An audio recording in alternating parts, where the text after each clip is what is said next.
Assalamualaikum warahmatullahi wabarakatuh. Baiklah anak-anak, gimana kabarnya pagi ini? Sehat ya? Alhamdulillah. Baiklah Bapak, pada kesempatan kali ini akan membuka pelajaran ini dengan terlebih dahulu berdoa. Silahkan kalian pimpin doa ini sebagai awal daripada pembelajaran hari ini. Silakan kepada Doni untuk memimpin doa.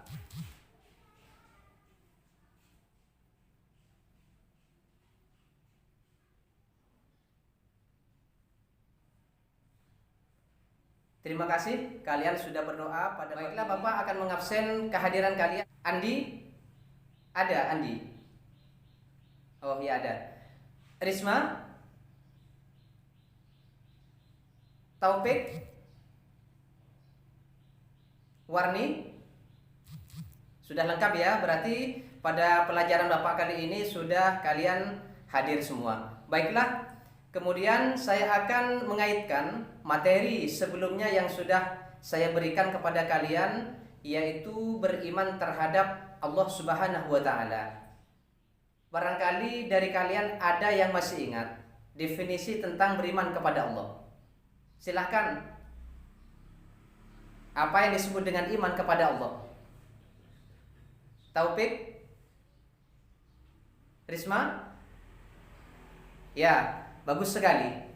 Jadi beriman kepada Allah itu adalah meyakini di dalam hati bahwasannya Allah Subhanahu wa Ta'ala itu ada, dan keberadaan Allah itu tidak bisa dilihat oleh mata manusia. Fi khalqillah wala tafakkaru fi zatillah. Berfikirlah engkau terhadap ciptaan-ciptaan alam semesta ini, makhluk Allah, jangan berfikir terhadap zat Allah, karena zat Allah itu tidak bisa kita pikirkan dan itu tidak boleh. Jangan kita menyerupakan zat Allah itu seperti manusia dan lain sebagainya. Tetapi yang diperbolehkan dalam diri kita ini adalah berpikir tentang alam semesta ini, karena alam semesta ini bukti dengan adanya Allah Subhanahu wa Ta'ala. Dan sekarang Bapak akan menjelaskan tentang tujuan materi yang akan disampaikan pada kesempatan kali ini. Jadi setelah kalian mengikuti materi yang akan saya sampaikan ini, tujuannya adalah yang pertama untuk menganalisis makna iman kepada Rasul-Rasul Allah. Jadi ketika nanti kalian membaca materi tentang iman kepada Rasul-Rasul Allah, itu kalian akan mengetahui bagaimana iman kepada Rasul-Rasul Allah itu dan kemudian mengaplikasikannya di dalam kehidupan sehari-hari. Kemudian tujuan pembelajaran pada kesempatan kali ini yang kedua adalah menerangkan dalil tentang Rasul-Rasul Allah. Baik dalil itu secara nakli dari Al-Quran dan hadis, ataupun dalil itu bersifat akli, yaitu melalui perenungan akal fikiran manusia. Kemudian tujuan pembelajaran yang ketiga adalah mengkategorikan, memisahkan, ataupun merinci kepada Rasul-Rasul Allah, yaitu memerinci tentang mengkategorikan iman kepada Rasul-Rasul Allah, karena Rasul-Rasul Allah itu banyak sekali. Rasul itu banyaknya 313, sedangkan yang wajib dihafal bagi seorang muslim itu jumlahnya 25 nabi dan rasul, mulai dari Nabi Adam sampai kepada Nabi Muhammad SAW. Baiklah anak-anak, kita masuk kepada materi inti, yaitu materi tentang beriman kepada Rasul-Rasul Allah. Namun sebelum kita membahas lebih jauh tentang makna beriman kepada Rasul-Rasul Allah, terlebih dahulu marilah kita membaca surat Al-Quran, surat An-Nisa 136.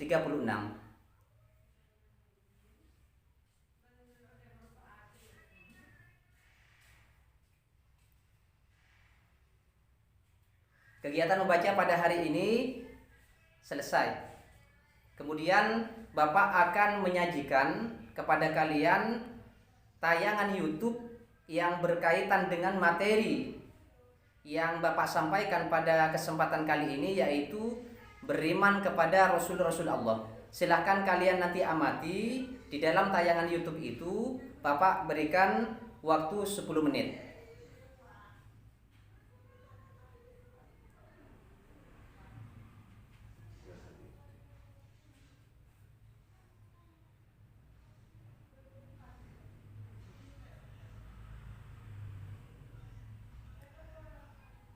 Silahkan kalian membentuk kelompok. Ini ada berapa siswa? Ada 4 ya, ada 4 kelompok ini. Kelompok 1, kelompok 2, kelompok 3, dan kelompok 4. Masing-masing kelompok silahkan memisah. 1 berikan jarak. Kelompok 1, 2, 3, dan 4. Silakan masing-masing kelompok, ini sudah ada 4 kelompok, untuk mendiskusikan dari hasil tayangan yang kalian tonton tadi. Apa yang kalian hasilkan dari tayangan materi tentang beriman kepada Allah itu, silahkan kalian juga tuliskan di dalam bukunya masing-masing. Silakan A, B, C, D menuliskan hasil daripada apa yang kalian tangkap dari hasil tayangan itu, dan kemudian menyimpulkannya dalam bentuk tulisan di dalam bukunya masing-masing.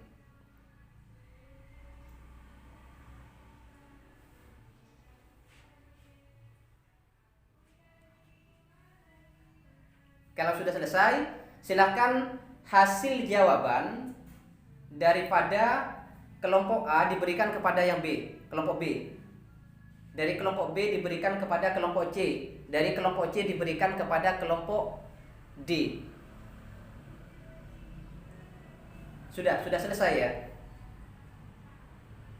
Kelompok A silakan untuk membacakan hasil daripada catatan yang sudah diberikan oleh kelompok B.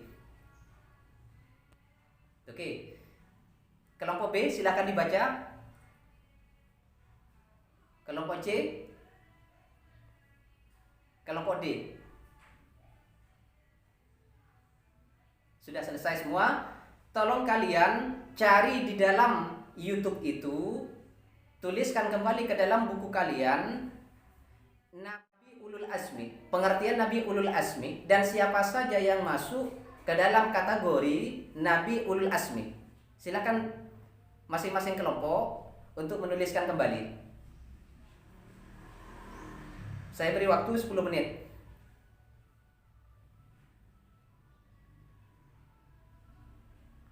Silakan kalian juga pakai media yang lain, buku paket, dan sumber-sumber yang mendukung terhadap materi yang Bapak sampaikan.